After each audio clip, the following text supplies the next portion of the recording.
তো বন্ধুরা আমাদের সবারই শখ থাকে যে হাতে একটা কার্ভ স্ক্রিনের প্রিমিয়াম ফোন থাকবে, যা দেখলে দূর থেকেই মনে হবে অন্তত 1,00,000 টাকার একটা সেট। কিন্তু পকেটের দিকে তাকালে সেই শখ কিন্তু ড্রেনের মধ্যে বিসর্জন দিতে হয়। ঠিক বলেছো। কিন্তু আমি যদি বলি মাত্র 25 থেকে 30,000 টাকায় তুমি এমন একটা ফোন পেয়ে যাবে যার ডিসপ্লে কিন্তু একদমই ফ্ল্যাগশিপ লেভেলের কার্ভ, আর ব্যাটারি এতটা শক্তিশালী যে 3 দিন ধরে ফোন ঘাটলেও চার্জ শেষ হবে না। আরে হ্যাঁ বন্ধুরা, টেকনো নিয়ে এসেছে তাদের নতুন এক ম্যাজিক্যাল ফোন, আর ফোনটির নাম হচ্ছে Tecno Pova Curve 2। Premium look and gaming পাওয়ারের এই কম্বিনেশন 2026-এ কি তোমার জন্য সেরা চয়েস হতে পারে? আর এই প্রশ্নেরই উত্তর পেতে ভিডিওটি কিন্তু শেষ পর্যন্ত দেখো। তো চলো বন্ধুরা আর কথা না বাড়িয়ে প্রতিবারের মতো প্রথম থেকে শুরু করা যাক।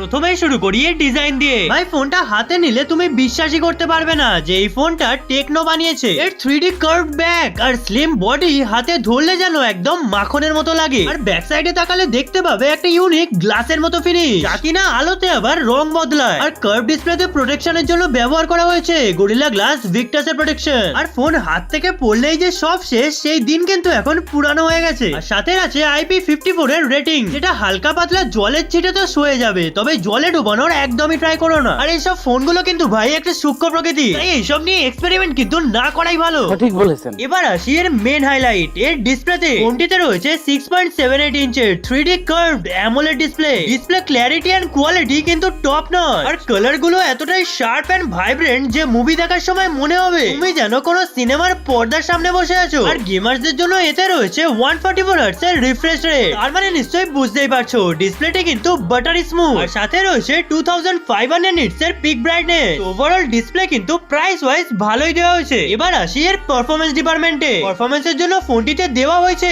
মিডিয়াটেকের Dimensity 8300 চিপসেট। নামটা কিন্তু মিড রেঞ্জ শোনাতে পারে, কিন্তু এর পাওয়ারটা একদম বিস্ট মোডে কাজ করে। টানা 2 ঘন্টা গেমিং এর পরেও কোনো ল্যাগ দেখা যায়নি, আর হিটিং কিন্তু নরমাল রয়েছে। তবে এই ফোনটি কিন্তু প্রপার গেমিং ফোন নয়, মার্কেটে কিন্তু গেমিং ওয়াইজ এর থেকেও বেটার অপশনস অ্যাভেলেবেল রয়েছে। তবে ব্যাটারির দিকে কিন্তু টেকনো এবার বেশ বড় পদক্ষেপ নিয়েছে। ফোনটিতে দেওয়া হয়েছে 8000 mAh এর একটা বিশাল ব্যাটারি, তার মানে নিশ্চয়ই বুঝতেই পারছো একবার চার্জ দিলে 3 দিন অনায়াসে কেটে যাবে। আর কোম্পানি দাবি করছে সিঙ্গেল চার্জেই তুমি 20 ঘন্টারও বেশি গেমিং করতে পারবে। আর চার্জিং এর জন্য বক্সের মধ্যে পেয়ে যাবে 45 ওয়াটের একটা চার্জার, যা দিয়ে কিন্তু এত বড় ব্যাটারি চার্জ হতে বেশ সময় লাগবে। কিন্তু ভাই স্মার্টফোন ব্র্যান্ড গুলো ব্যাটারি নিয়ে যা বাড়াবাড়ি করছে, কিছু বছর পর হয়তো পাওয়ার ব্যাংক গুলো সব বিলুপ্তির পর্যায়ে চলে যাবে। যাই হোক, এবার যদি বলি এর ক্যামেরা ডিপার্টমেন্টের কথা, তবে ফোনটির ক্যামেরা কিন্তু তোমাকে ডিসঅ্যাপয়েন্ট করবে, কারণ ফোনটিতে রয়েছে 50+2 মেগাপিক্সেলের একটা মোটামুটি ক্যামেরা সেটআপ আর 13 মেগাপিক্সেলের সেলফি সেন্সর। এই প্রাইস পয়েন্টে কিন্তু ফার